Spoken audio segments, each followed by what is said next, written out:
Hello, I'm Jake Boudreau, civic journalist at Tello Community Television. This week, on The Record, Nova Scotia's former Lieutenant Governor is the new Chancellor of Université Sainte-Anne.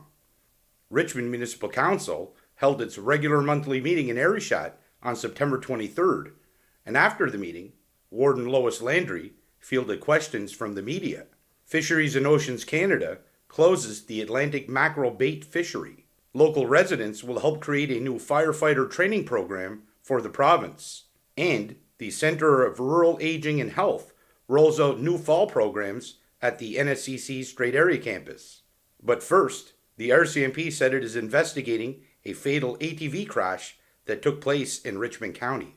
On September 16th, at around 10:20 p.m., Richmond County District RCMP said they responded to a report of an overturned side-by-side and deceased man in Grand Anse.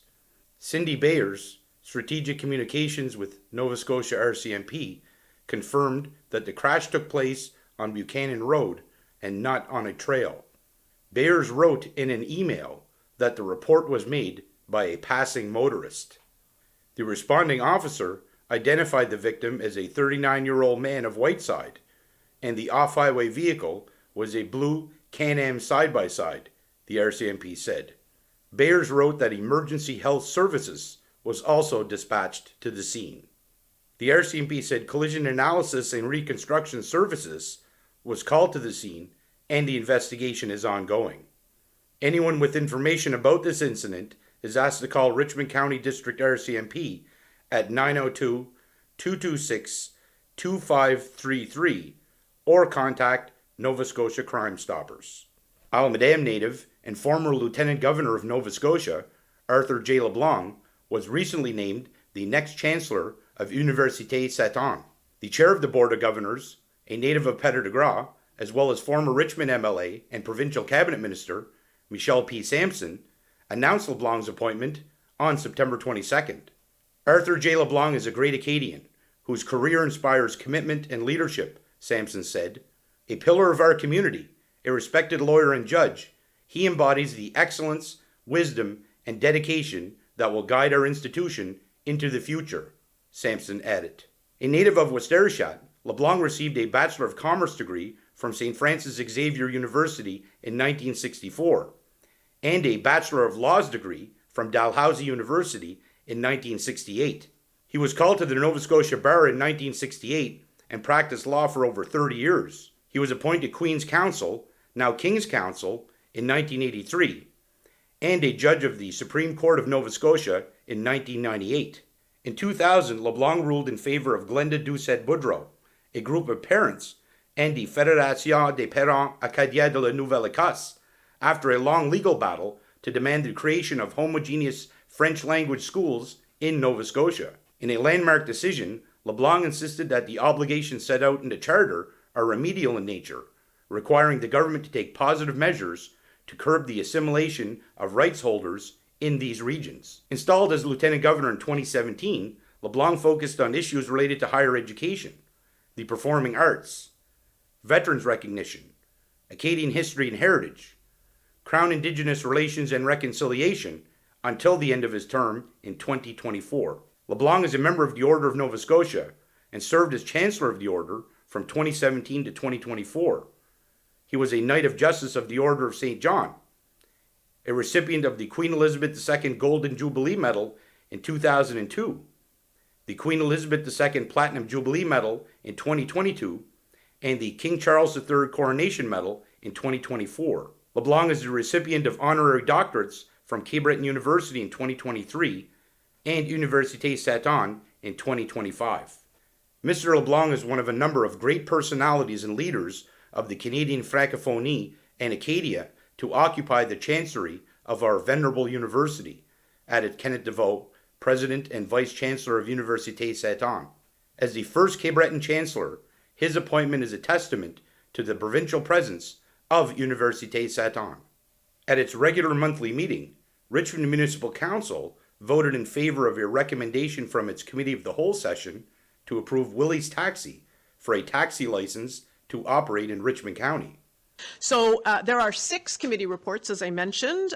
Typically, Deputy Warden Sampson reads most of these, but he isn't here with us this evening, so his fellow councillors are assuming this responsibility. So I'm going to start with Committee of the Whole report for those folks who like to follow along. It's pages 21 to 22 of the package that's online. And I'm going to turn it over to Councillor Sean Sampson for the Committee of the Whole report for September of 2025. Thank you, Warden Landry. So the Committee of the Whole report for September 2025. The committee met on September 9th, 2025. The committee discussed the taxi license and taxi driver's license application. I move that Council accept the recommendation of the Committee of the Whole and approve the taxi license and taxi driver's license application for Willie's Taxi as discussed in camera.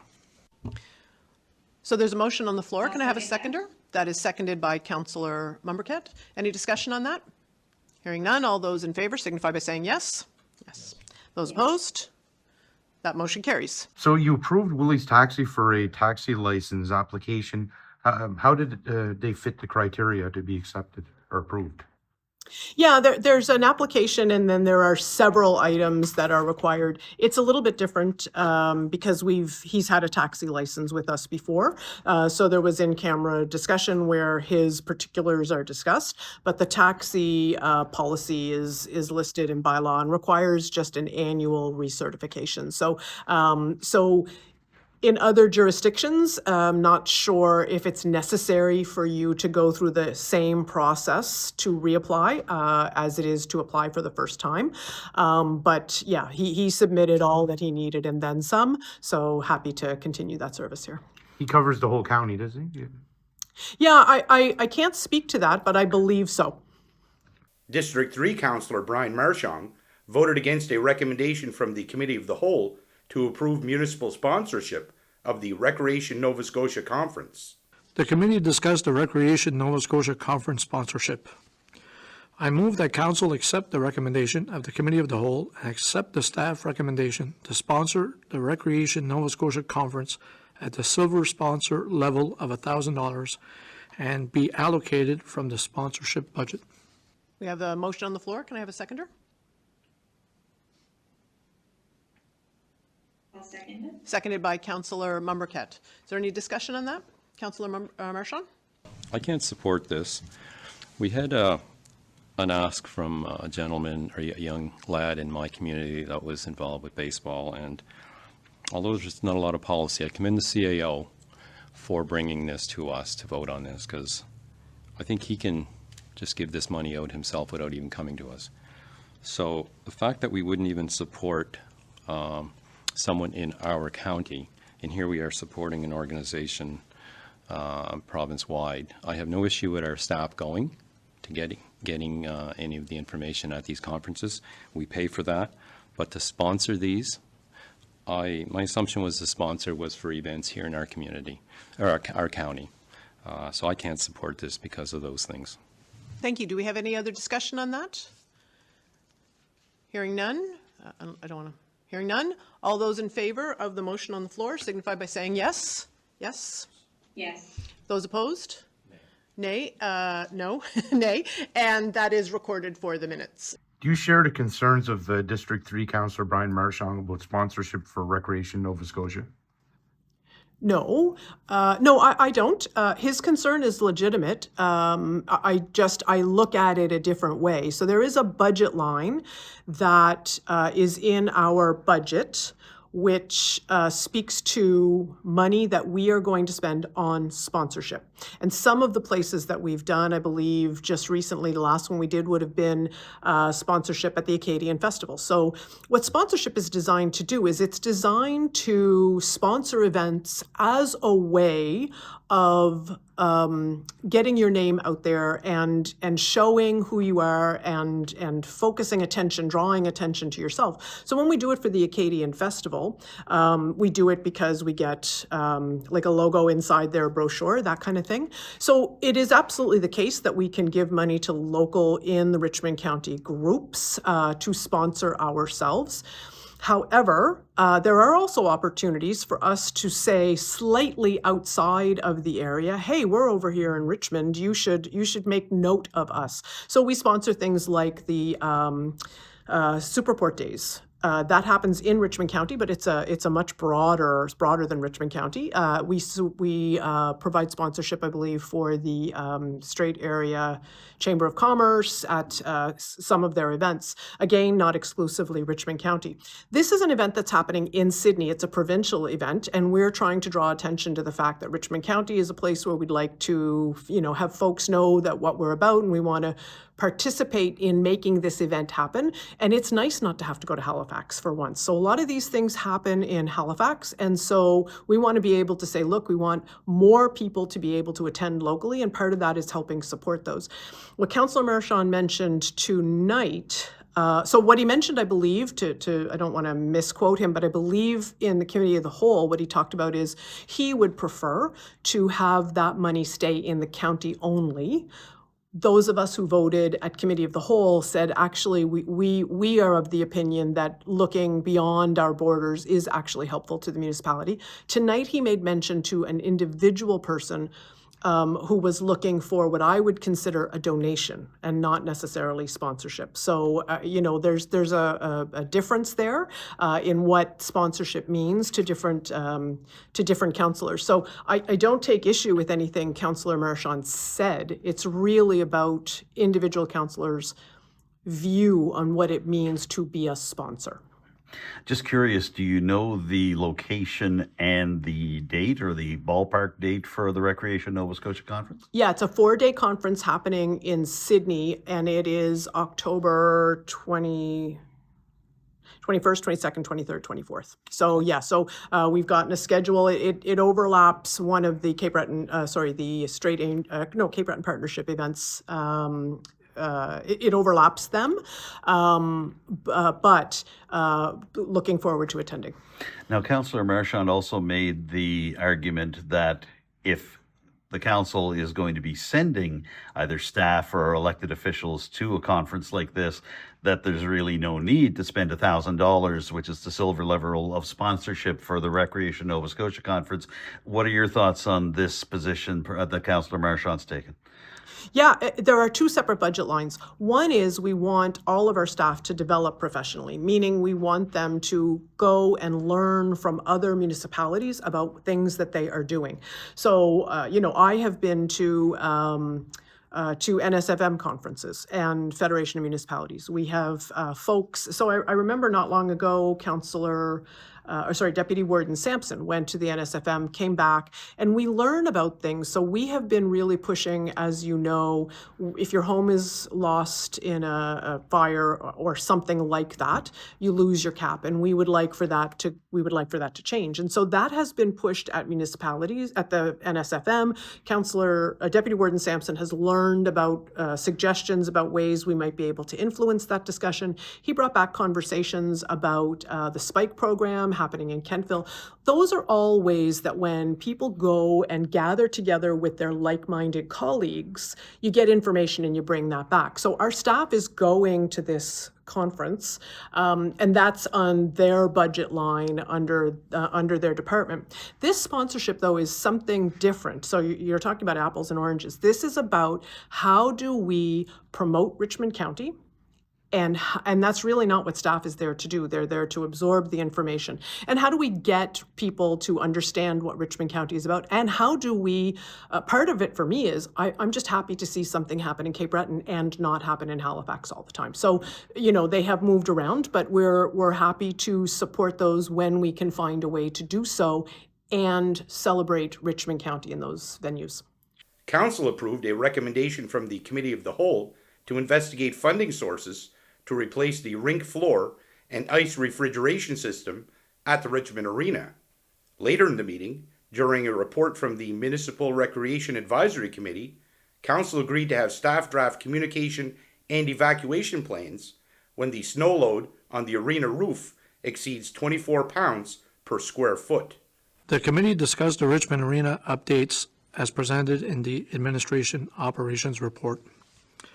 I move that Council accept the recommendation of the Committee of the Whole and direct staff to investigate all possible funding opportunities for the repairs to the Richmond Arena.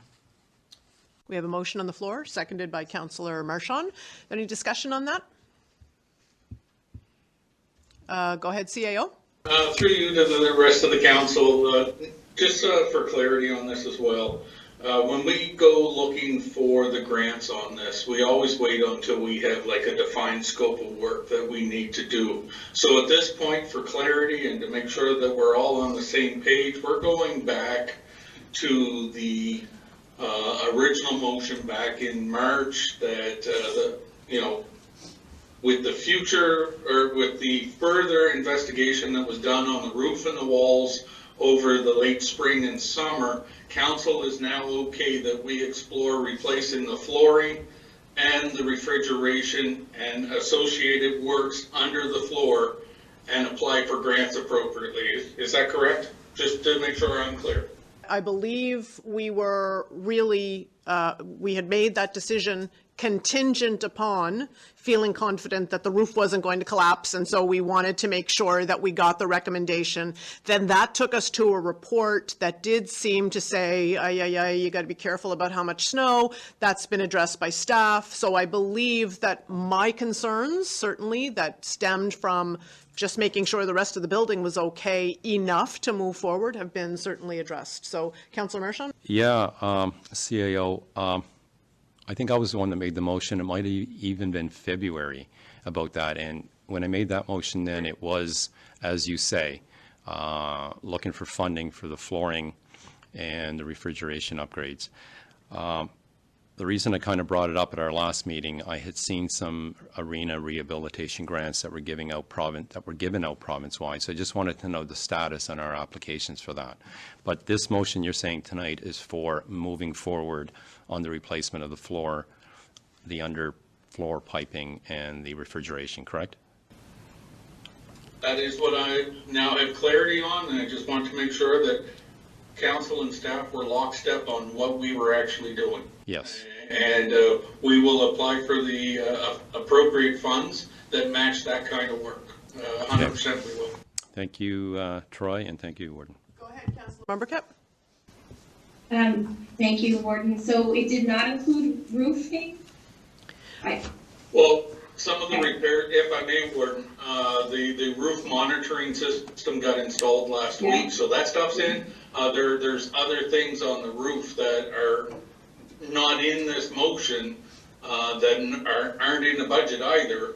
Some minor things were going to be addressed, but anything major will require further conversation with council and a defined scope for us to act upon. Just a follow-up to that, Ward, I guess what I would suggest is, because I totally agree with the intent of that motion. I think that's great. But I think just until or if we proceed with development of any kind of new potential multi-use recreational center in the county, it'd be great to kind of see, and I think we have a little bit of that, we actually have seen kind of that from the building assessments, just a bit of a, I don't know what to call it, but maybe a hit list of, based on the severity of the issue or how old the infrastructure is, the safety level, just that ongoing kind of list of what's our hit list of things we need to take care of for the Richmond Arena. And I believe, Troy, you have that, but I think as long as we've got that in place, I'd be totally supportive of funding applications to pursue that work, knowing that sometimes what's most urgent in our minds maybe doesn't fit into a funding program that's available. You know what I mean? So there'll have to be some give and take there. And just a reminder, oh, go ahead. Sorry, I was just going to say, council will see this numerous times before any commitment is made, of course. But just so that I can give proper instruction to the Director of Public Works and his team, just wanted to make sure that us, as we understood it, and council were on the same page, so you guys aren't waiting for something, right, or have some unrealistic time frame that we may not be able to hit, because with 25 quickly ending, we may actually spend 26 doing preliminary work to get to 27 having work done. That's not outside the realm of the possibility, considering how hard it is to get people on job sites these days. Just want to make sure everybody's aware of that, that's all. Right, and we knew that doing work this past summer was out of the question based on the amount of availability companies like that would have. And just so that we're all on the same page, just to say it out loud, there was additional work that was required through OHS, that's ongoing, that's not included in this, and no matter what we did, that was going to have to be done, and we had discussed that at budget. Yep. Councillor Marchand, do you have anything? To Councillor Marmarquette's point, I think some of the work that was involved in the last report that we had, I thought we made a motion after that meeting to get the purlin work, the girders, those things, to get them looked at through the operation budget. Was that not the case? Because I get the impression Councillor Marmarquette is wondering about grants to do those repairs. Just to do, sorry, to clarify my point, it's just to do any repairs. I just asked about roofing because I knew we had some work underway there. Yeah. But I just, like in general for the arena, I think it would be really great for us to have that kind of hit list so that we've got a plan of attack until such time as we no longer. Okay, because I thought we had directed staff to get the work, the small little repairs that were noted in that report, the last report we received. Yeah, I believe that they would do any work they have the budget to do without ever coming to us. So if the budget is, if there's money in the budget for regular maintenance, that doesn't have to go through us. That's through the regular process that staff would follow. So does that get you the clarity that you need, CAO? It does, Warden, and we're going to have many more conversations on the Richmond Arena as things get knocked off that punch list, and we keep the doors open as best we can until there's a longer-term solution. Perfect, great. So we have a motion on the floor which actually relates to applying for funding. And I do want to say we made a previous motion to apply for funding, and that staff report back to us, and they did. I think Councillor Marchand had heard of a funding source that maybe had not been available back then. So we're just, for the general public, super interested in every funding opportunity that either the province or the feds provide. So there's a motion on the floor. Is there any other discussion? Hearing none, all those in favor signify by saying yes. Yes. Yes. Those opposed? Motion carries. And now we will turn it over to Councillor Brian Marchand, who's going to deliver the next several reports, starting with the Recreation Advisory Committee report.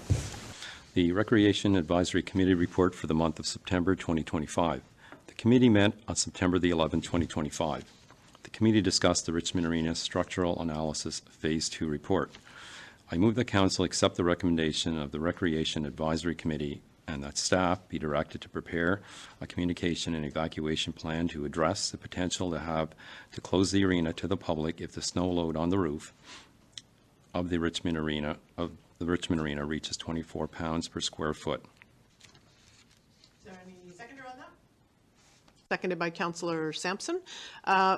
Discussion on that? I'll start. I'm on this committee, and so we believe and are certain and have been informed by the Director of Recreation that there is an evacuation plan. For example, if there's a fire alarm, there's a plan to evacuate for that, as the fire marshal would say, and there'd be a communication plan. So just wanted to make sure that there was, including the fact that there may be times where people have to leave the building because of snow load. So it's just to make sure there aren't kids standing outside because school, the arena had to close, and just a communication plan to that effect. So much like you would a fire alarm. Go ahead, Councillor Marchand, did you have a... CAO, did you say that the system for measuring the stress on the roof is now in and working?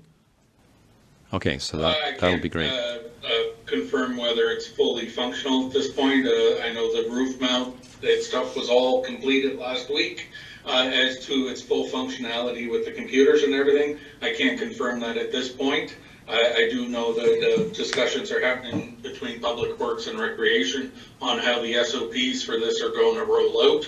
Ideally, it won't be in an evacuation thing. We'll see if there's any stress on the roof and with plenty of notification, because the last thing we want is anybody driving an hour to go to a hockey game and then have to leave it. I think we'll be a little more proactive than that.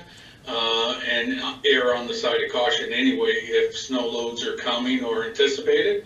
But again, I don't want to preempt the discussions that have to take place between Public Works, nor the education we're going to get from the people that install this equipment, how real time it is. So there's still work to be done here, but yes, by all means, SOPs for this equipment, how it's going to roll out to our parents and kids and everybody that uses that facility. We have a month or so to figure this out and get it publicized, get it out there, and hopefully be as proactive as we can so we don't have people driving in winter conditions when they don't need to, if a situation arises that the facility under caution shouldn't be used. Right, and just to reiterate to the public, the building isn't set to open till mid-October anyway, so all of those things will be ready to go before the building is opened. Okay. Anything else? Yes, ma'am. Okay. Okay, hearing no more discussion on that, all those in favor signify by saying yes. Yes. Those opposed, that motion carries. Are you hopeful that you can access funding for the floor and refrigeration system at the Richmond Arena? If you had asked me that question a week ago, I would have said, sure, let me tell you about what's happened in Yarmouth, and let me tell you about what's happened in Jetticamp, and let me tell you about what's happened in, I believe, Digby. So there are funds federally and provincially for rink rehabilitation, rejuvenation. There are also dollars available for new builds. So if you had asked me a week ago, I would have said, yeah, I'm optimistic that we can get some dollars. It's certainly never going to cover the whole amount, which, if you go to the budget deliberation documents, we're talking about potentially $5 million just for the repair of the floor. That was a week ago.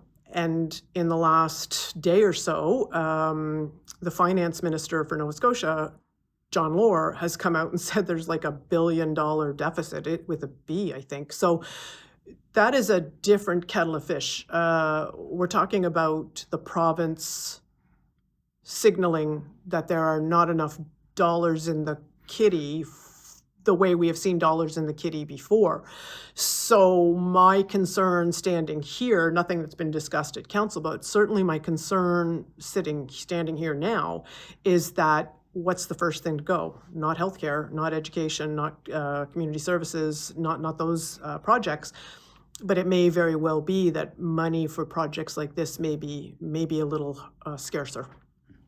So with that in mind, council seems to be willing to go ahead this year with the arena operating with the roof not able to take more than 24 pounds of snow, a condition that had arisen previously. Now, I'm curious that council was going to discuss the idea of asking staff to come up with a communication plan in terms of when there was this much snow on the roof of the Richmond Arena, but it looks like that communication plan is already in place. Could you explain just what's there and how that can be used? Right. So just to sort of go back, though, I want to be clear. Who knows whether there was ever 24 pounds per square foot on the roof? We didn't have any way to calibrate that. We didn't have any way to measure that. What happened is we said, sure, we want to keep the arena, we want to keep an ice surface in the county. And there were conversations about a new build, and we may need to continue those conversations down the road when money is, a little more flush. But at this point, the more frugal approach in order to make sure that there is an ice surface in the county is to do the repairs on the floor. What we said was, but only if we have some confidence the roof is not going to collapse, right? And I don't necessarily mean collapse as in hurt somebody. I mean such that we may have to close, and we would have thrown good money after bad. We get this report back from an engineer that we requested, and he said, yeah, you do have to be careful if you hit 24 pounds per square foot, I think it is. So what we said at the Recreation Committee meeting was, okay, that's great. We're pleased to know that staff is boom, boom, boom on that right away. So there will be monitoring equipment. So we're not guessing, right? It'll be calibrated, and there will be some way that staff is alerted. just like there is currently some way, if smoke billowed out of the windows, there would be some SOP, some standard operating procedure that says, okay, everybody, there's smoke, it's fire, we need to go. The fire marshal's office would require that of every institution. Every school has to practice and that kind of thing.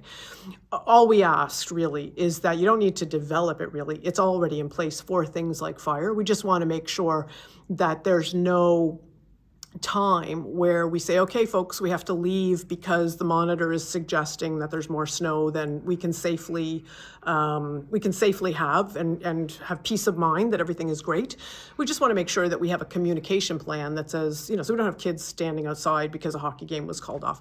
What the CAO has talked about is, we don't want people driving only to find, all the way to the arena from far, far away when you're talking about games versus other places, only to say, oh, we got two more snowflakes and therefore we've hit our limit. So there will be times where preemptively we would have to close the arena. And I do want to reiterate, I couldn't tell you what 24 pounds per square. I have no idea how often that happens. I don't know. That's what the calibrated equipment is for. So it's really just about making sure that all those standard operating procedures you have for things like fire and whatnot, you just include this as one of those reasons we may need to have people leave. As a result of recommendations from the Municipal Bylaw/Policy Committee, Council approved motions to amend the Low-Income Tax Exemption Program policy and change the annual household income threshold to $30,000, while setting the property tax exemption amount at $200. The committee discussed the amendments to the low-income exemption program policy. I move that Council accept the recommendation of the Bylaw Policy Committee and adopt the amendments to the low-income tax exemption program policy as presented, with the addition of a revision to the policy title by inserting the word property before the word tax. We have a motion on the floor. Can I have a seconder? Seconded by Councillor Sampson. Any discussion on that? He got to it before you. What can I tell you? Just to say that this is an important amendment. This amendment allows council to much more quickly, should they change their mind during budget deliberations and the budget process, to much more quickly let residents know when they have made changes. So in this round of the budget, we actually did raise the income threshold and we increased the amount. And so this gives us, this change to the policy allows us to report that to residents much more quickly. Anything? Yes. Yes. Moving forward. Yeah. Okay. Any other discussion on that? Hearing none, all those in favor signify by saying yes. Yes. Those opposed? That motion carries. The committee discussed setting the household income threshold and property tax exemption amount for the low-income tax exemption program. I move that Council accept the recommendation of the Bylaw Policy Committee and set the household income threshold at $30,000 and the property tax exemption amount at $200 for the low-income tax exemption program. Yes. So this is the one, these two together are both for the property tax assessment. Do I have a seconder? Seconded by Councillor Marchand. Is there any discussion on this one? Just because we have it now, we've changed it to property tax exemption, but the last sentence just still says low income tax exemption. So low income property tax exemption. Sure. So what we have is an amendment that refers to the low income tax exemption program. And just 2 seconds ago, we changed the name of that. So I'd be looking for an amendment. So Councillor Marchand, would you move an amendment to change that to include the word low income property tax exemption? Yes, if the mover's okay, I'll make a new motion to amend. On the amendment? Seconded by Councillor Sampson. All those in favor of the amendment signify by saying yes. Yes. Yes. Those opposed? That motion carries. And so the new motion is exactly the same, but it does rename the policy so that there's no confusion. This refers to your property taxes. So is there any discussion on the amended motion? Hearing none, all those in favor signify by saying yes. Oh, sorry, go ahead, The warden, I was just going to say, for a little insight for council, we had changed that one to low-income property as well, and then we caught ourselves saying, we can't do that because it hasn't been changed by council yet. Yes. We went through the same thing the council just did right Good. now when we were writing this up. Sounds good. Yeah, no, it's better that we did it that way, I think. Okay, all those in favor signify by saying yes. Yes. Yes. Those opposed, that motion carries. Now, how important is it to you and council to let residents know in a timely manner about changes to the low-income tax exemption policy? Well, it's more for folks to know as they budget for their lives over the span of a year. So the low-income property tax exemption is really for non-seniors, so up to the age of 65. Because once you hit 65, you are then eligible for the provincial property tax rebate, which is a little bit more money and a higher threshold. But for folks who do not meet the 65 years, certain municipalities, and this municipality did, this is, I think, going into our third year. But it's just to give residents a sense of but the fact is you have to pay your taxes in order to get the rebate on the other end of it. So there was no delay in anybody not getting any money. But what happens is we made a decision in June at the budget deliberations, but the way the policy read, it had to come to it had to go through a totally different process. So the changing of the policy is so that a motion of council can change it. So the policy will now just say, we have a policy that if you have a low income, you can apply for this. The actual threshold and the dollar amount is separate from that policy. It just means that if we change that accept the exemption level, and if we change the dollar amount, we can do that much more quickly.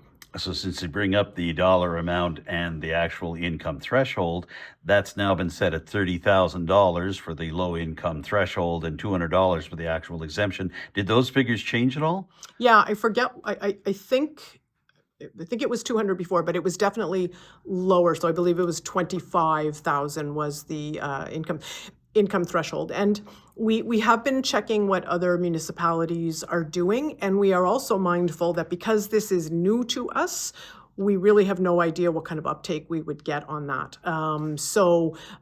We did get a couple of takers in the last one, but hoping that the increase in the threshold will allow more people to apply. Following the report of the Municipal Fire Services Committee, Council voted to have staff investigate the installation of a dry hydrant in Cleveland. Fire Protection Services Committee Report, September 2025. The committee last met on September the 17th, 2025. The committee discussed the dry hydrant policy and priority list. I move that Council accept the recommendation of the Fire Protection Services Committee and direct staff to investigate a dry hydrant installation in Cleveland, County Line Road, Riverside Road, and Highway 4, southeast side of Bridge. Seconder? Seconded by Councillor Sampson. Just for reference, that's one place, that's one location, all of those names. I know there's been lots of discussion about the dry hydrant policy. We currently have one, so this is following the current policy, notwithstanding any changes we might make down the road, but this is with respect to current policy. Any other discussion on this? Hearing none, all those in favor signify by saying yes. Yes. Those opposed? That motion carries. The policy is actually not to necessarily install a dry hydrant. The policy is to investigate a dry hydrant in that area. And there's a distinct difference there. And the difference is that in our conversations with other municipalities, dry hydrants were seen as, a few years back, just the cat's meow, just a great opportunity to have access to a water supply that is easier for our volunteer fire departments to get access to, a steadier source of water flow, and not having to travel as far to fill up as they run out of water at an event. What we have heard, though, is that over the last several years, the Department of the Environment and I think the Department of Fisheries have increased regulations on some of these. So if there is fish at a source, if there is potentially a species at risk, you would see the mesh that would feed into these smaller and smaller and smaller to make sure that it protects that species. That has resulted in silt going into dry hydrants. And so we also need to get access to right of way, to turning. And so what the Fire Services Committee, made up of all the chiefs, said was, if we could pick one in Richmond County, where would we like it to be? What's the most important one? And I really have to tip my hat to the chiefs, because they just heard the arguments that various chiefs and departments made. And so we're using the existing policy. We're investigating whether Environment and Fisheries will allow that and what a quote would give us. So, would love to see it. If anybody has ever driven by there, it looks like there's water right there. And why can't you just throw something down? It's actually quite a steep incline. We are interested in what Environment is going to say about any concerns about putting a dry hydrant there, but we're anxious to get that process started and see what the future of dry hydrants can be in Richmond. Now, I want to pick up on the point you made, and you made this point during council as well, too, that you complimented the fire chiefs that sit on Richmond's Fire Protection Services Committee for their collaborative effort in making this happen. And I know there's been some concern from some of the fire departments, I think West Bay Road in particular, that there isn't a dry hydrant in that part of Richmond County. What are your senses on how the conversation is going now? I think the conversation is going, and I really have to commend the chair and the vice chair for being so committed to their work in fire services, that they continue to hold those of us in council to account. And residents are better off when your fire chiefs are advocating on your behalf. Absolutely. There is a fire services review that happened back in 2020 or 2019 and was published in 2020. That resulted in the arrangement with Port Hawkesbury around Point Tupper, but there were many, many other recommendations in there. And so dry hydrants was one, and it talks about having dry hydrants every few miles, really.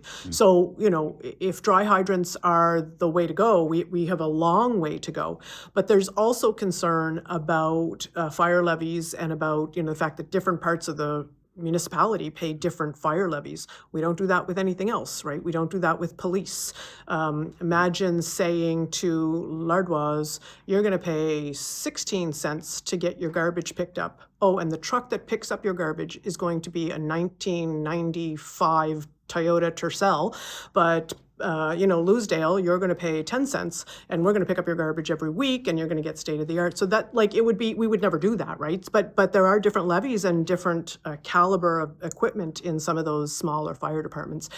And I have to commend the fire chiefs for being really advocates for that. So several meetings ago, it was the chiefs, and I'll say this, the chiefs from the bigger departments that said, we want to see a certain dollar amount go to the small fire departments. So council gave $10,000 to each of the 4 departments, Grand River, Framboise Horseshoe, that's one, Framboise Horseshoe, Loch Lomond, and District 10, which is down around Johnstown, Red Islands.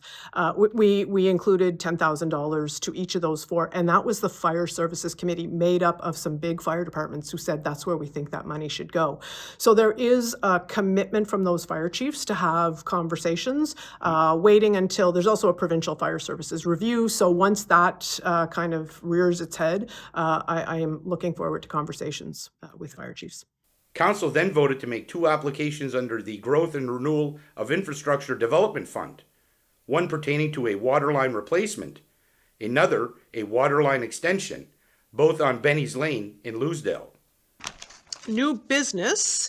You can follow this information on pages 30 to 39. There is a memo from staff on pages 30 and 31, and then there is an application. There's explanation about the grid funding application in the remaining pages from pages 32 to 39. So the purpose of this briefing note is to seek a motion from council authorizing staff to proceed with the application of the province's Growth and Renewal for Infrastructure Development Fund. So throwing it out there, Councillor Marchand? I'll move. Would you be agreeable to me reading the wording of the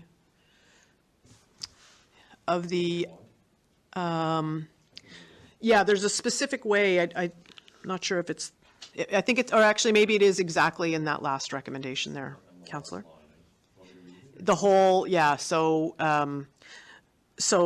what you're looking is the council support an application to the province's grid program for Loosedale Water Distribution System Renewal Project at a cost of $500,000, with 50% to be funded by the Utility Depreciation Fund and 50% through grid program. So moved. Okay, so we have a motion on the floor. Can I have a seconder? I'll second it. Seconded by Councillor Marquette. Any discussion on that? Troy, are we going to be applying for the both of them at the one time, just to see which one, if any, get approved? I do read that once you have one, you're only going to get one, but once you have one in the works, you cannot apply for another until that's completed. So you're applying for both, or are you just going to apply for the one that was stressed on Benny's Lane? Well, I'm not sure I understand, but So there is something in the application that talks about how there are two, but only one, like you can apply twice. But am I right, CAO, that this application is for both? It's for one of these two, Benny's Lane or? Two separate applications would have to go, but only one will get approved. Okay. It was my understanding it was only Benny's Lane that was going in, but I'd have to confirm with Chris. Sorry. yeah, and my apologies for it, and I understood that it was that both could go in one application, but maybe I'm misunderstanding that. Regardless, I would support the application because I do know that the breaks there are an issue. Oh. And they will only approve one, and while you have one open, even if it carries over multiple years, you can't apply again. And that's why the director's making sure that information goes in there as part of your consideration. And if he does apply for two and we get one, well, great. Yeah. We still get one of them. Go paid. So I think what we are hoping is that both stretches could be included under the umbrella of one proposal. But if the government won't allow that and requires Benny's Lane and the other section at the intersection there, then we're happy to see both of those submitted. Does that answer your question? I can see how reading through this, it could be interpreted both ways, but. In my conversations with our director, I believe he was trying to capture both repairs in one submission. So hopefully that's how the province sees it as well. And we get the approval and we can address both issues with one application. Yeah, it does speak about 275 meters at Benny's Lane and 400 meters. For the extension. Yeah.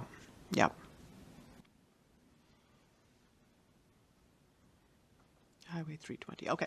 So does that answer your questions, Councillor Marchand? I guess my thought is if we did two separate applications, and is there as much a chance that we'll get those two extensions being able to be applied for, I guess, in one application and still get it?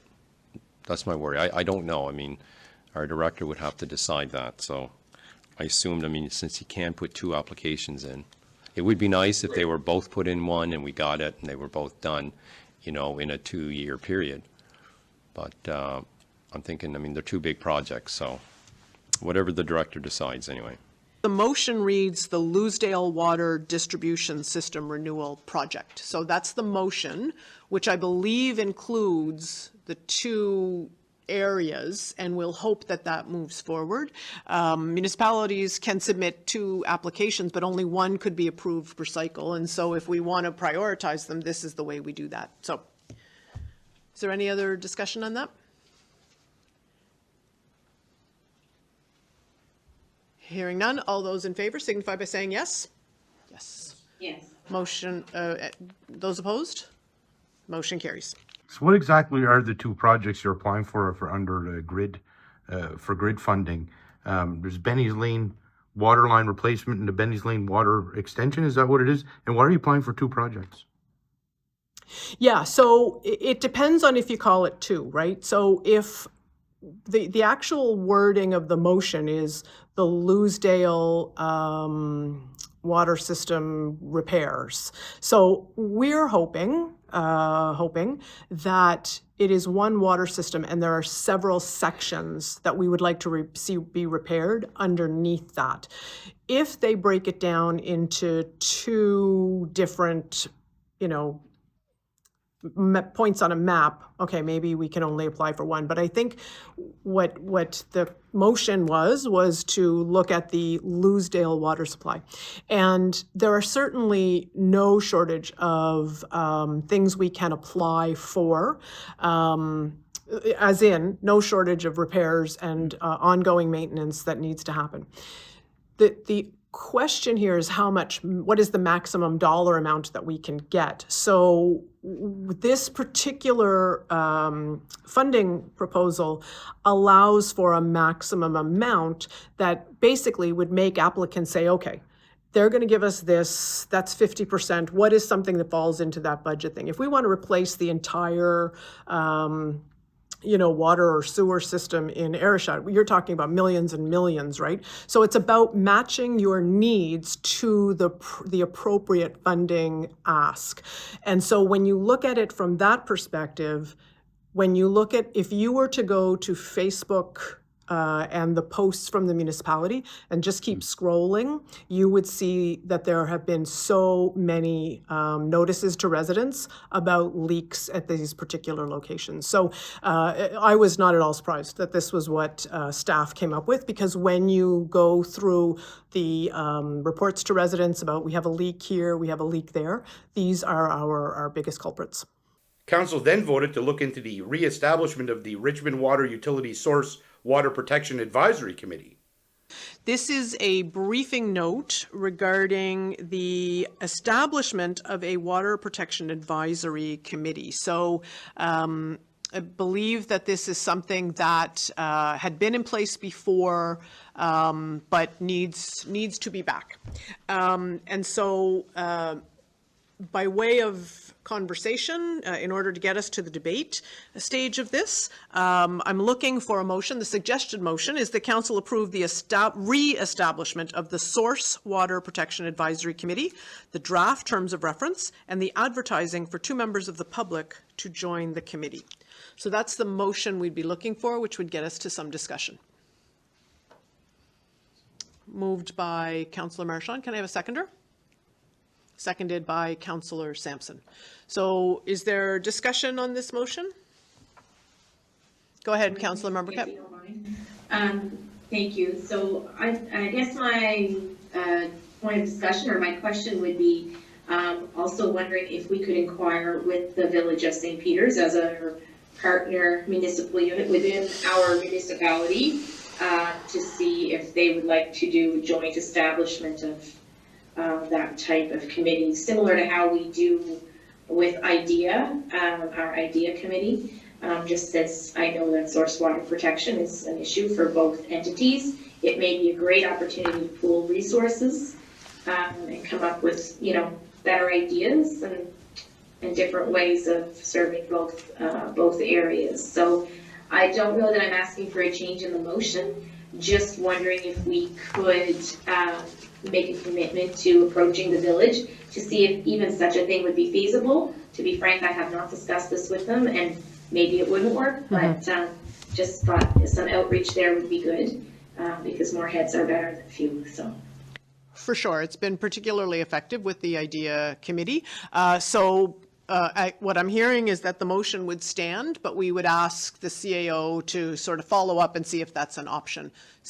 Yes, Councillor Marchand? Yeah, I have no problem, Warden, taking that outside of the motion just to explore it. Great. And even if it's allowed with under the Water Utility Act, and they may need to be standalone, but if they're allowed, then if there's advantages to be gained, we most certainly can have that conversation with the village. Excellent. Councillor Marchand? Yeah, I don't have an issue with that, but the terms of reference are clear about a technical representative from the utility municipality. So, Councillor Mumbercat, do they have somebody technical that looks after their water, or is that just somebody independent that they hire? So somebody that's on staff? Yeah, they have staff who will be technical, So- looking after their water utility as well. And I, obviously if We'd have to make, Troy explores this opportunity and it goes forward, the terms of reference would need to be adjusted slightly to reflect both, but, and I think that's part of the exploration that needs to happen, is, is who that might be, if it's appropriate, if it's even allowed to the CAO's point. So I think what this motion tonight does is it gets us moving forward as we are required for the municipality of the County of Richmond, some exploration potentially to save and make find some efficiencies potentially, and if that is allowed, what are the mechanisms we need to get us there? So is there any other discussion on the motion, which is strictly as is with respect to Richmond? So I guess the other comment I would make on it is that this would impact our committee's policy. So we may want to refer it back to our policy committee to include this additional committee in our gigantic list, shall be our matrix. So just for future reference. Sure. And before we get to that, I'm wondering, CAO, is this of such an urgent nature that we need to decide tonight, tomorrow? Like, what is the time frame, and which of the councillors actually will sit on that? Is that something we can discuss in the next coming days? We can. Okay. We can. We could have it at the ready for the committee of the whole in October. Great. Okay. So, Councillor Mumbercat, perhaps on the other side of this motion, if you would like to make a motion to refer this to the Bylaw and Policy Committee, then that would get it on our working list. Okay. So we have a motion on the floor to refer, to approve the reestablishment of the Source Water Protection Advisory Committee, draft terms of reference and advertising for the 2 members of the public to join the committee. Any other discussion on that? Hearing none, all those in favor signify by saying yes. Yes. Yes. Those opposed? That motion carries. I'll make an additional motion to refer the Source Water Protection Advisory Committee to our Policy and Bylaw Committee, and specifically to include in our committee's policy.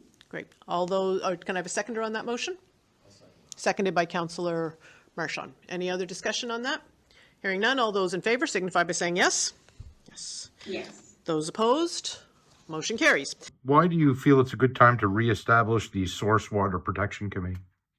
Somebody said we had to. So, there are committees. I think the last one where we got some kind of uptake on this was our Fences Arbitration Committee. So there are certain things embedded in legislation that you rarely need, but you have to have them. So there's certain committees like our Audit Committee or Bylaw and Policy Committee. As you saw tonight, those are hop-in committees, right? Loads and loads happening. How many times do our Fences Arbitration Committee get together? Probably not a lot. We don't have to arbitrate very many fence disputes. But because there could potentially be one, or when you get one, this is embedded in legislation, so you have to have it. So there was a committee back in up to, I believe, 2008, and I suspect, I can't confirm this, but I suspect because it wasn't something that needed to be called upon, but when regulations or legislation require it, then we must do it. We are a child of the province, and we are required to abide by those legislation and regulations. Councillor Mumbercat suggesting it might not be a bad idea for the municipality to partner with the village of St. Peter's on a study like this. What do you think? No, absolutely. Whenever you have a municipality within a municipality, and small municipalities, small municipal units, so whenever you can draw upon staff from both utilities and draw upon citizen reps from both locations and draw upon councillor representation with potentially the folks from the Village Commission, the commissioners. That's always better. So what Councillor Mumbercat referenced was our Accessibility Committee. Originally it was a joint committee. When they added the IDE, which is inclusivity, diversity, and equity, that was included, and it is a joint committee. So, and listen, we're all struggling with water utility rates, with all things to do with water. So many more heads are better than just ours.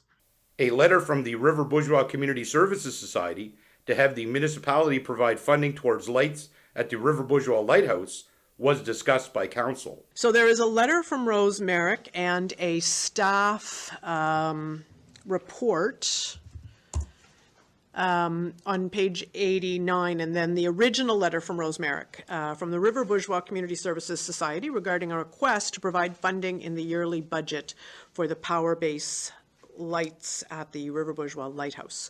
So there are some recommendations from council with some options. So I'm open to conversation or discussion or decision among councillors as to which motion they may like to start with. I did want to just give a little bit of background. So the reason we received this letter from Rose back in March is because Nova Scotia Power, I believe, used to supply power. And so these are floodlights. This is not the light, the beacon inside the light itself. These are the floodlights that light the external face of the building. So it is more, from a tourism community sort of perspective that this lighthouse is always lit, and I believe it was covered by Nova Scotia Power, but they did disconnect those lights, and Nova Scotia Power staff referred those to council and mentioned our streetlight policy as a potential option for them. So that's how this came to us. I just wanted to provide that background because Thank you. I wasn't sure if this feel like this has been going on for some time. I Sure. can't remember if folks were aware of that. Right, and so as as staff has sort of outlined for us, there was hopes that this might fall under the streetlight policy, but as it stands now, that does not, and we do not have a budget item line to be able to provide operational support to this group. So we have some options. We can certainly just decline the request and say so. I think it would be worth saying that. Or we can actually refer this back to bylaw and policy to see if there is a way that the streetlight policy may be able to be amended. And we may not decide that at that meeting, but that would be a place where we could revisit that. So I'm open to some motion of some sort so that there can be a decision, I think. I personally would like to see it go to the Bylaw and Policy Committee. I personally think that because we're talking about lighting something up especially in the evenings, it would be interesting to see if that could follow there, because I am concerned that otherwise we're looking at operational funding for groups that is a different ball of wax. Yeah. So I'll make a motion to refer this back to Bylaw and Policy Committee for further consideration, whether we develop a policy that is new or amending our streetlight policy. Okay, there's a motion on the floor. Can I have a seconder? Seconded by Councillor Sampson. Is there any discussion on that? Councillor Mumbercat, would you be able to fund this out of your district funds? Because it looks like it might be $700 a year, maybe less, if we weren't able to come to some resolution for this. I just wonder, how are other lighthouses, if they're being lit? Does anybody look into that? How are they being funded? It could potentially come from my district fund. What I think is because it's not a project, it's a little difficult to fund under that policy right now. So that's why I'm thinking discussion of bylaw policy might work. And as for the amount, I'm not sure. Right, and the concern about that is this is ongoing expense, right? Exactly. I mean, the question would be, they'd be better off putting in an application to buy a generator and use it when they need to. Like there may be, but that would have to go through the grant application process and it would go through staff. So I think at this point, and I will say, Councillor, that I believe what was written by Rose Merrick, if I read through it, it's that this was always funded because there was power to the lighthouse, because that's how the lighthouse light was powered. Since they have since moved to solar, that solar does not provide the lighting for this. So I think that's the as they transition to solar, I think that's, so. Okay, so we have a motion on the floor to refer this to the Bylaw and Policy Committee. Can I have, we have a seconder. All those in favor signify by saying yes. Yes. Those opposed? That motion carries. River Bourgeois Community Services Society looking for the municipality to consider providing funding to help the floodlights for the base of their lighthouse. What are your thoughts? Now, this goes back a little while, but what are your thoughts on the pitch from River Bourgeois and what council will do from here? Yeah, so it was an interesting query from them and an ask. So lighthouses need to be lit. The light inside the lighthouse needs to be lit. So there was power that went to that to keep the light in the lighthouse lit. And so as part of that bill, that program, there were floodlights. And that was helpful because it lit it up from, just being able to see it and the recognition of having a lighthouse, but not from a safety of the mariner's perspective. And also when you're doing maintenance, you want to be able to do it and you want to be able to go and check around the grounds, for example. So just to reiterate, there are no times where that lighthouse is not lit for seafarers. Like that's being looked after by solar, but that solar panel is not doing the floodlights. So there was an ask about could we do that? And there, listen, is that what if we had $1 gajillion? Absolutely, that is a wonderful thing for that community. The challenge that we have is that is an operational cost, and we would be hard pressed to offer up operational costs for every community group that would like to have something like that. So there is a concern about what is the line that we draw that says we will fund this through our grant policy. But there has to be a policy so that, Discoos and Grand River and West Bay Road can all say, okay, well, they got it. I should expect a similar project to also be approved. So we need to have some sort of guidelines. Currently, there's no policy that allows us to do that, but it does seem a little bit like our streetlight policy, but it's not exactly written in there. So it's going to going to Bylaw and Policy to see, is there a way that this could be, could a streetlight down there actually solve this problem? And does our policy, could it be amended to include that? So the lights aren't considered street lights, and that's why it doesn't. That's right. The policy, right. So the what they are asking for is not a street light the way our policy defines it. So we can debate that at Bylaw and Policy, and we may say, you know what, we should change the definition of the streetlight because what they're saying does sound like a streetlight. We may say, no, that's not a streetlight, that's something different. But we think that's the right place to have that conversation. And also, the project might not necessarily qualify for district funds. Is that right? So what Councillor Marchand mentioned, which we hadn't thought of, was could this come out of the district funds for District 4, but those dollars are governed by our grant policy, and this doesn't seem to fit. It would also be $700 a year, which, for a whole year, talking about, a good amount of District 5's dollar amount. You're talking about 15% of the budget going to that group every year. When, it doesn't exactly, and that would have to be an ask from them through that policy. And just a quick clarification, this all began because Nova Scotia Power stopped providing the connection to the floodlights? They stopped providing the connection, as I understand it, because DFO said, thank you, don't need it anymore, because they switched to solar for the light in the lighthouse for seafarers. So Nova Scotia Power won't revisit this then? Yeah, the lighthouse was a customer, and that customer has said, thank you, no. And so it would be happy to hook it up again, absolutely.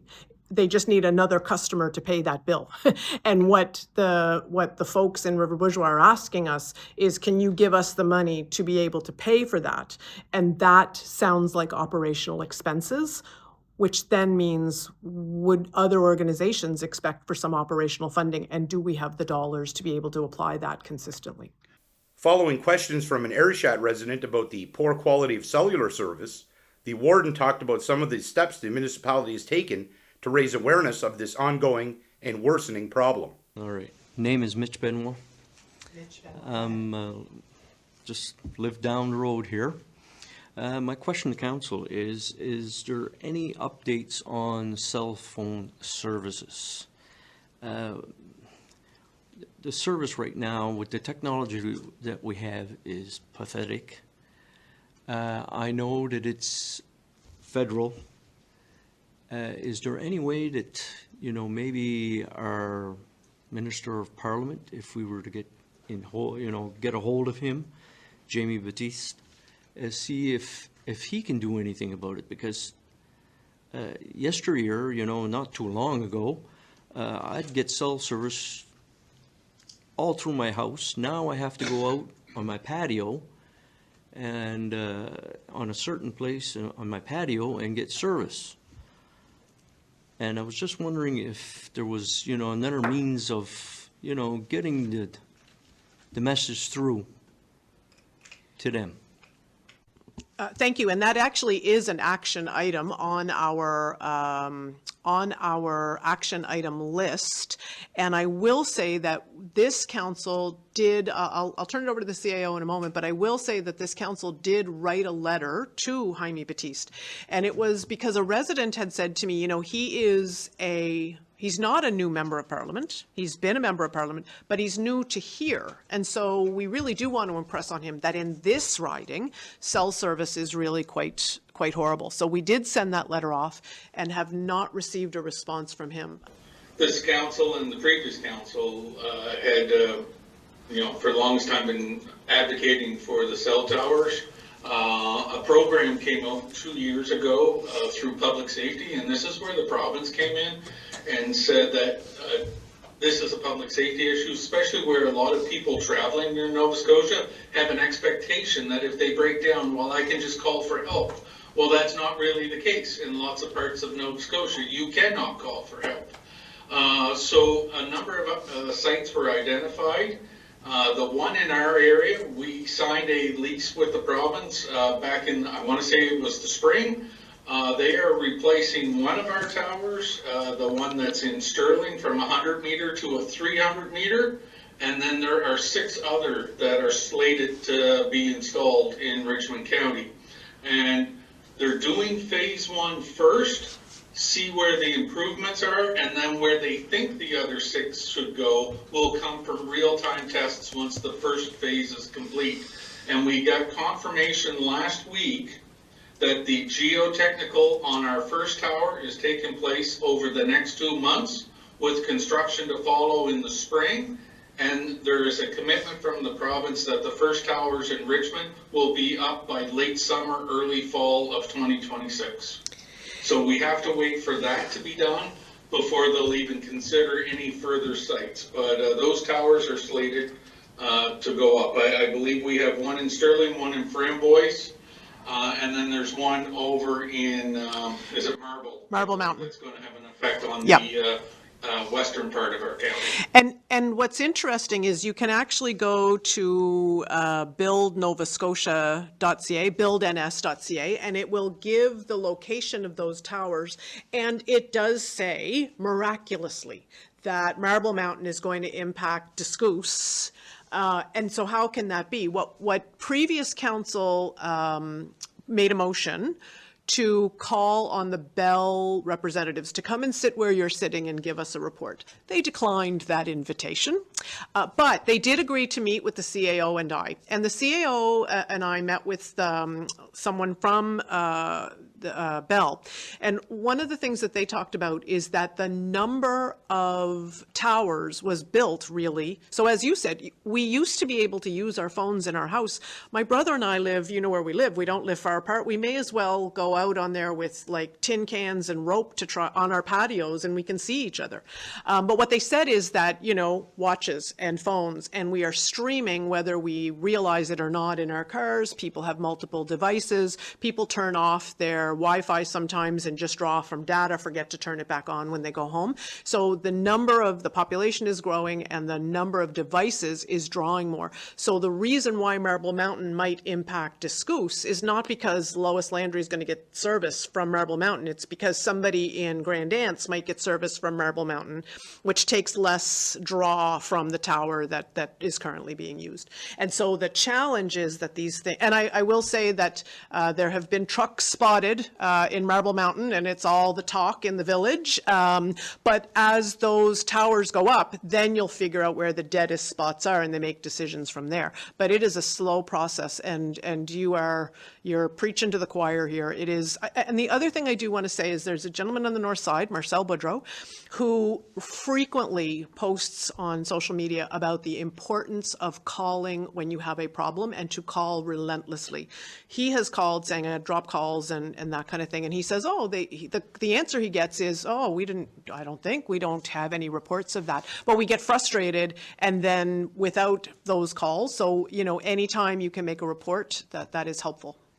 Now, when it comes to cell service, I know the resident of Arichat was expressing his concerns with the poor quality of service that he's experiencing, and then we've heard from other parts of the municipality as well. You guys have sent a letter to Cape Breton, Canso, Antigonish MP, Jaime Batiste.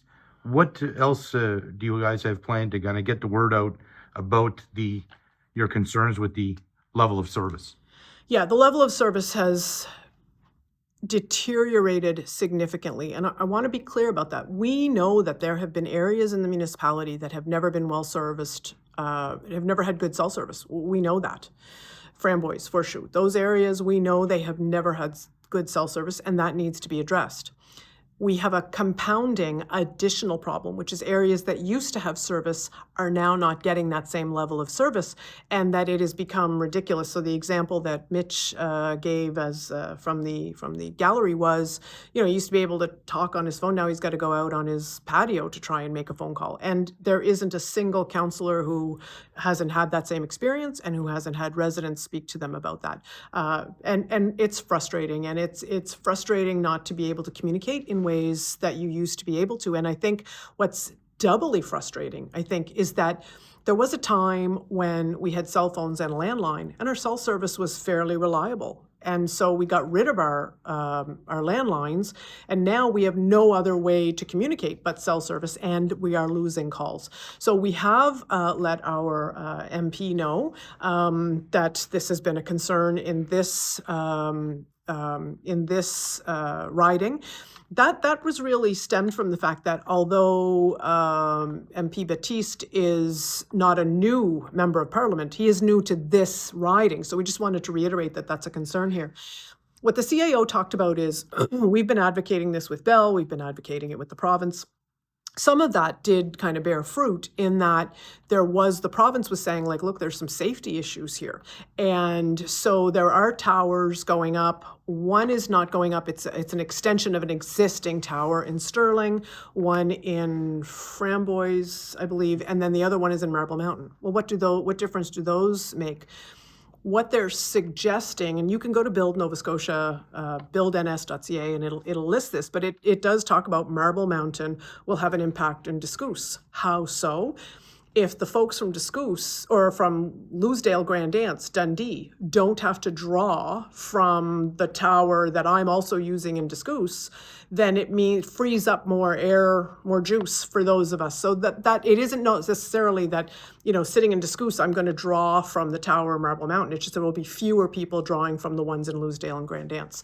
So the problem that we're seeing is that that's just slow, and it's frustrating. So if these towers are supposed to be up and ready, and we have had confirmation that there's, you know, work being done, summer, fall of 2026, that's a long way off. I do understand this in theory, but it's a hard pill to swallow. Once those towers go up and are activated, lights turned on and so on, then they can say, okay, now where are our dead zones? And you put towers there. So until they find out which dead zones are left, you'd be sort of throwing a dart to figure out where the next round should go. And so all of that on paper makes sense. It's just incredibly frustrating for residents. Barry Campbell, in media relations with Fisheries and Oceans Canada, wrote in an email that the department closed the Atlantic mackerel bait fishery in all mackerel fishing areas on September 10th. Citing conservation purposes, Campbell wrote that landings were nearing the second portion of the total allowable catch for the 2025 season. We recognize the hardship these measures create for harvesters and communities, Campbell wrote. DFO will continue scientific assessments of the stock and closely monitor any changes, including reports from those on the water. DFO remains committed to a future reopening of the commercial fishery when the stock is rebuilt, and welcomes input into the scientific processes to evaluate the stock. Campbell wrote that Atlantic mackerel is a key forage species that plays a critical role in the ecosystem. He wrote that the DFO needs Atlantic mackerel and other pelagic stocks to be healthy to protect ecosystems and support the fisheries of the future. Because of stock levels, Campbell wrote that the Atlantic mackerel commercial fishery in Atlantic Canada and Quebec has been closed since 2022. The scientific analysis at the time indicated that the Atlantic mackerel stock was struggling. The age structure had collapsed, and fishing mortality was contributing pressure on the stock status, he wrote. The decision, based on the best available science, consultation, and socioeconomic considerations, will help protect spawning fish, Campbell wrote. The latest stock assessment, conducted in a small Atlantic mackerel personal use only bait fishery, was established for the 2024 and 2025 seasons to help license holders supply their other fisheries with much needed bait without jeopardizing the ongoing rebuilding of the stock, Campbell wrote.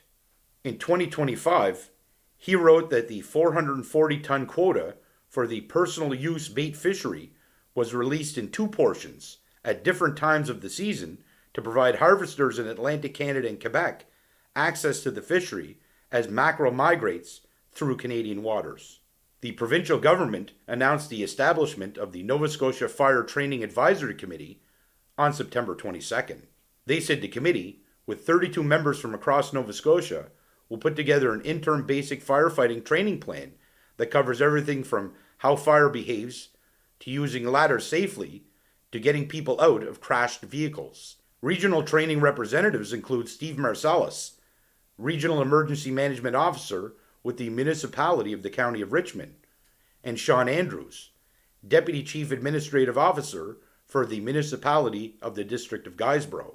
Among the members of the advisory committee will be Jim Kavanagh of the Port Hastings Volunteer Fire Department. The province created the committee after a value for money audit found serious safety and governance issues at the Nova Scotia Firefighters Training School. The province said the committee will be led by co-chairs Mark Bettens, Chief Director of the Cape Breton Regional Fire Service, and Paul Maynard, Director of Client Services with the Department of Emergency Management.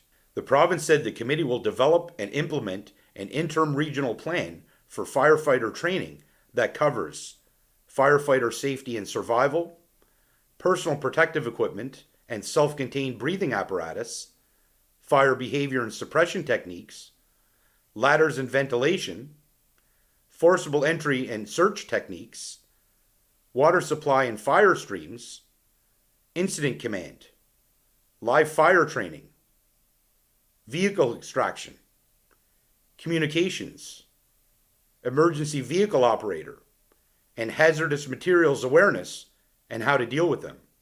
The province noted that the committee will work with Mi'kmaq community fire chiefs throughout the province to ensure the interim and long-term provincial firefighter training plans meet their organizational needs.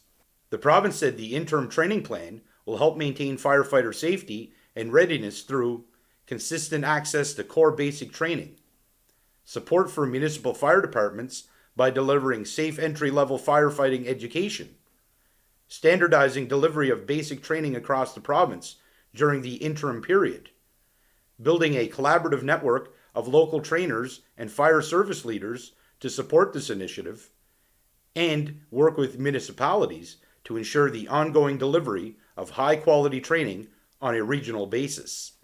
The province added that the Fire Service Association of Nova Scotia is leading a broader review of fire services governance, focusing on operations, training, communications, funding, and more, which is expected to be complete this fall. Joining me is the Administration and Project Coordinator with the Centre of Rural Aging and Health, or CORA, which is located at the Nova Scotia Community College's Straight Area campus in Port Hawkesbury. Welcome back, Michelle McPhee. Oh, thanks, Jay. Great to be here. First off, how did the spring go for you? I know summer, you guys basically had the summer off, but how did the spring go? Spring was great. Yeah, I find at that time of year, the weather, once the sun starts shining, people like to have some more opportunities to do outdoor things. So by the end of our season, some of the numbers started dropping off a little bit, but overall it was a really strong spring. Yeah, we had great support from the Cora community and folks on campus, etc. What's currently taking place at Cora? I know things have ramped up since the start of September to the end of the kind of vacation season. So what's going on now? Okay, so maybe I'll just give a really quick overview too for some of the folks who might be new to Cora. So we're the Centre of Rural Aging and Health. We're a social activity hub for older adults, 55 and above. We reach the Quad counties. We're funded through the Department of Seniors and Long-Term Care, and we are a hub within Nova Scotia Community College's Straight campus here. And so we're actually just gearing up. You're catching us at a perfect time. We're entering year 3 of our program, and our calendar kicks off next week. September 23rd is our first date. So a lot of familiar favorites. I don't know if you have the calendar in front of you, but we are kicking off with a lot of the recommendations that came out of our survey last year helped inform our programming for fall. So all the suggestions that came out of the survey, we used those suggestions for our fall calendar. So September 23rd, we have MLA Constituency Assistant Coletta Orfeo. She's coming to talk about provincial grants and rebates, answering questions for folks that might be interested in applying for certain provincial programs, and grant applications generally from the provincial side of things. Yeah. No, I did notice that on September 23rd, I believe it is. And is that something that's typical in your offering, kind of giving some information for people? And I assume we're talking about individual grants, not for like groups or anything like that. We're talking about seniors being able to access services, programs, grants. Yeah, you're right on the money. So more individual in nature, and we have had similar workshops in the past. As you know, though, oftentimes there's changes to grants over time. We have them at the provincial, federal, and municipal level. Sometimes the income thresholds are changing. Sometimes they're revamping what a grant looks like. So it's always nice to stay abreast to these changes, and it's an important opportunity for people to be able to ensure they know what's out there and apply for what they can receive. Now, I see Square Roots is offering a workshop, and I think that's on September 24th. So perhaps you can talk about that one. Yeah, so we're really excited about this. Square Roots had reached out to us to offer a workshop for some of our Cora participants, and we're also inviting the student community as well. They're a brilliant organization. I think they're maybe, I don't know how old they are, maybe about a year old, but essentially they're a group that rescues imperfect food, and it's still perfectly edible from local farms all across the province. And then they sell it at the Civic Center. I think it's every second Saturday. There is an online shop, but you can also, I think, shop in person. But they're going to give us a breakdown of what the program looks like, how it came to be, and the price points of some of the things that they're able to share. So a really great food security initiative. We're so happy to have them, and it's really wonderful work that they're doing in community. On a related note, retired professor and gardener Elizabeth Beaton is hosting a gardening workshop. And you just mentioned food security, and that seems to be an important theme in this fall program. Yeah, absolutely. So you'll note on that flyer, there might be some puns as well. So we had a program or a contest this year to pick the puns in the poster. So I might just flag that for folks. That might be something they're interested in, pointing out the puns for an opportunity to win a gift certificate. Anyway, yes, Elizabeth Beaton will be joining us, and you're probably wondering, oh, why are you talking about gardening now? The fall season is upon us, but she's going to talk about how to prepare your gardening bed for the upcoming season. So this time of year, there's a lot of harvesting happening, but you really have to prepare your soil and soil bed for the growing season ahead, and she's going to help walk us through that. Elizabeth does a really nice job too of ensuring that there's always so much knowledge around the table, especially when it comes to a gardening workshop. Everybody's got tried and true tested tips and what have you, so she incorporates all of that knowledge around the table. It's a very interactive style workshop. Now, Osteoporosis Canada is putting on a workshop on bone health. How important is that, especially to those of an advanced age? I think it's important really for all of us, from the preventative side of things and for maintaining bone health. So Osteoporosis Canada is going to do a workshop, and this is going to be one of our, we call it a Cora Campus speaker series. So the actual in-person presentation will be at our Cora sister site in the Valley, and then we'll be live streaming. So that's a way to actually just ensure that we're getting the most bang for our buck. Sometimes there's facilitators that don't have the opportunity to travel throughout the province, so we still wanted to access that information. But yeah, I think healthy bone, ensuring we know how to maintain our healthy bones creates opportunities for reducing your risk of falls and fractures and ensuring healthy activity as we age. So we look forward to hosting them as well. Now, I just noticed another workshop looks at the changing role of the pharmacy in the community, and maybe you can talk about what that one entails. Absolutely. So we're really happy to have Pamela Richard joining us. This is going to be Friday, October 3rd from 10:30 to 11:30. And she's talking about really the expanded scope of pharmacy and being able to work. She has a lot of frontline community experience with pharmacy, and she's going to answer questions for folks in the audience about how pharmacy's scope of practice has changed, what that looks like now, and yeah, share insights from her career as well. Now, there's a workshop about ways to cut heating and power bills. So how important is this component to local seniors, especially those on fixed income, those dealing with affordability issues? Yeah, great question, Jake. I think there's a lot of challenges right now economically for folks across the board, and we are happy to be able to offer this one. We know power rates are continuing to rise, and Efficiency Nova Scotia is going to host a workshop for us October 9th, 10:30 to 12:30, and they're really focusing on teaching people how to lower their electricity bills. So they will be on hand. It's going to be, again, an interactive workshop. And if you are interested in attending, I'm just going to really quickly run through some of the things that they would want you to have on you for the presentation that day. So they said you need your proof of income, 2024 notice of assessment from the CRA, home ownership, so maybe a property tax bill or an assessment notice, and an oil use document, proof of purchase if you've had over 500 liters, if you're burning oil. So that will allow you to get into the system, and they'll set you up and see if there's rebates that you might qualify for that you maybe aren't aware of yet. Now, what are some of the other workshops and sessions that you guys are going to be hosting that kind of come to mind or that kind of highlights for the fall term? Yeah, thanks for asking. So I think you've touched on some of the new offerings, and these were recommendations, like I said, that came from our program survey at the end of the year, things that people wanted to learn about. We are still continuing with our regularly featured Cora Cafe every Wednesday and Friday from 9:30 to 10:30. A lot of folks love to come to the cafe to, if they're new to Cora and just want to get a sense of what we're about. It's a great informal opportunity to meet some new people, enjoy your cup of coffee with some folks, enjoy stories and laughter and what have you. It's a great way to also see what the campus is all about. So we encourage people to come to that. We're also offering our cooking classes again, featuring Sharon McCachran. She's been a tremendous support of the Cora program to date. Our cooking classes do fill up really quickly. I think maybe there's a space or two left in our fall offerings, but we'll be featuring it again in our next calendar. And everybody has a great time in the kitchen, cooking together, learning new recipes, new skills, enjoying a meal together is always so wonderful. And our foot care clinic nurse, Tina Pinkham, will still be offering services throughout the year. We usually have at least 2 foot care clinics a month.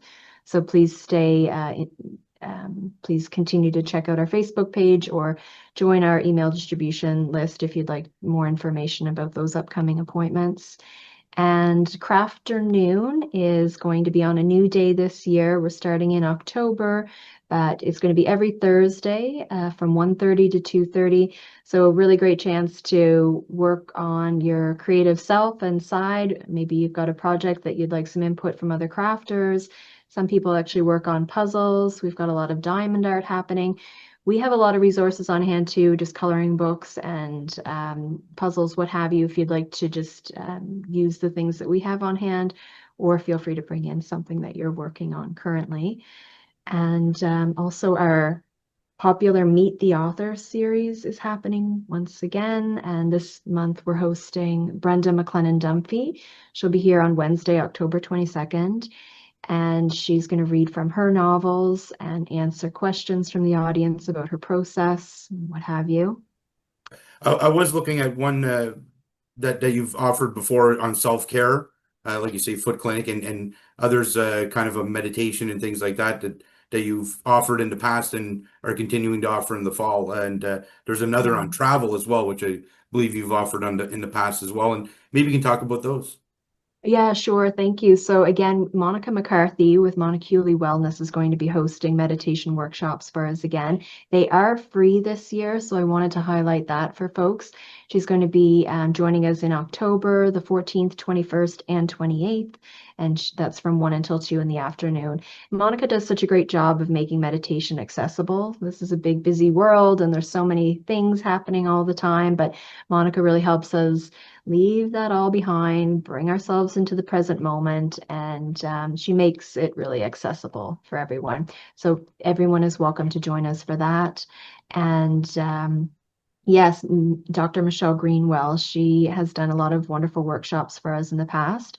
And this year, she's going to focus on energizing your day, bringing out a self-care toolbox to bring you joy in your day-to-day life. So she's actually offering a free presentation for us on Friday, October 24th from 10:45 to 11:45.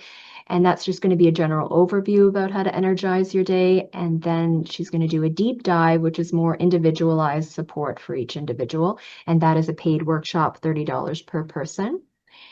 And we also, as I think you had asked me before about the Death Cafe, that's been something we launched, I think, last year, and we've had tremendous uptake with that. Stephen Anthony is our facilitator. He's agreed to join us again this year, which is great.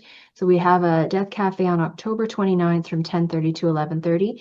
Again, death cafes are practiced all over the world, and they're really open spaces for folks to talk about death and dying generally. Not a grief or support group. It's more open in that you can talk about anything related to death. So it's been really an excellent opportunity for folks to chat about, anything that's on their mind related to that subject. So we've had great conversations, great insights there.